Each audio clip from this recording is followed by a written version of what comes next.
కొడుకులు వాటర్లో చూడరు కదా అని వండుకోక్కర్ లేకుండా బాబు పెట్టిస్తున్నారు. అది సంతోషం.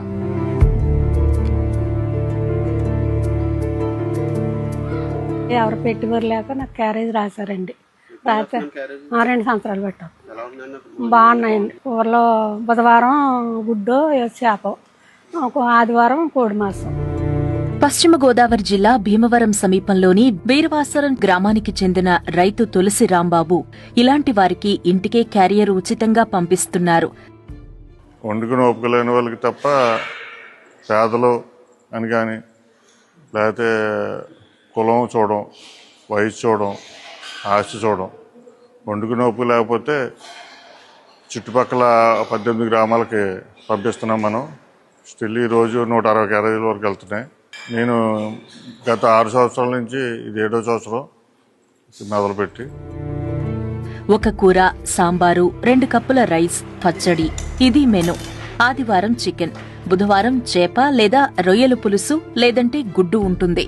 ఉదయం 9:30 కల్లా వంట పూర్తి చేసుకుని ఆటోలో తమ సిబ్బంది మధ్యాహ్నం 12:30 గంటల కల్లా క్యారేజీల పంపిణీ పూర్తి చేస్తారు అని రాంబాబు వివరించారు. మన వారానికి 2 రోజులు నాన్ వెజ్ పెడతాం, 5 రోజులు వెజిటేరియన్ పెడతాం. నాన్ వెజ్లో చేప కానీ, చికెన్ కానీ, ఎగ్ కానీ, మన చెరువుల్లో ఉన్న రొయ్యలు కానీ నాన్ వెజ్ పెడతాం. వెజిటేరియన్ వచ్చేటికి వారానికి 2 రోజులు పప్పు కూర ఉంటుంది, వారానికి 3 రోజులు కాయగూరలు ఉంటుంది.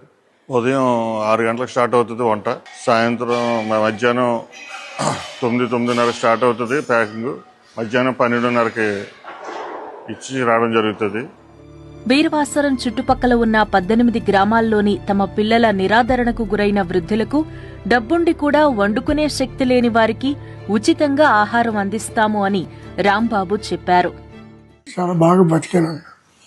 నాకు మా భార్య పోయి 4 సంవత్సరాలు అయిందండి. ఒక కుర్రోడు పరారులో ఉన్నాడండి, ఒక కుర్రోడు దూరంగా ఉంటున్నాడండి.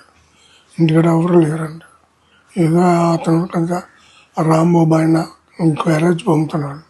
అదే 2 పూటలు చేసుకుని కాల్చేపం చేసుకుని క్యారేజ్ 7 నెలల నుంచి వస్తుంది. చాలా బాగుంటున్నాను, చాలా బాగుంటుంది. మొత్తం పూర్తిగా చేస్తున్నాం, సరిపోతుంది, 2 పూటలు సరిపోతుంది. ప్లాస్టిక్ వాడకుండా స్టీల్ క్యారేజ్లోనే భోజనం పంపిస్తామని రాంబాబు తెలిపారు. మనం ఒక క్యారేజీలు 2 క్యారేజీలు కొంటాం ఒక మనిషికి.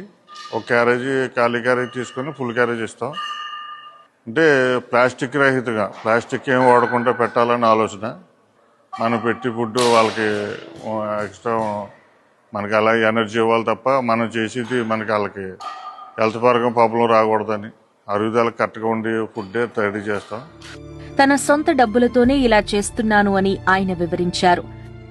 మనకున్న దాంట్లో చేయాలన్న ఆలోచన మీద తప్ప మనకు డొనేషన్లు తీసుకుంటే ఇది బిజినెస్ అవుతుంది. డొనేషన్లు తీసుకుని చేస్తే నేను ఖర్చు పెట్టే దానికంటే డబుల్ వస్తుంది నాకు డొనేషన్లు తీసుకుంటే.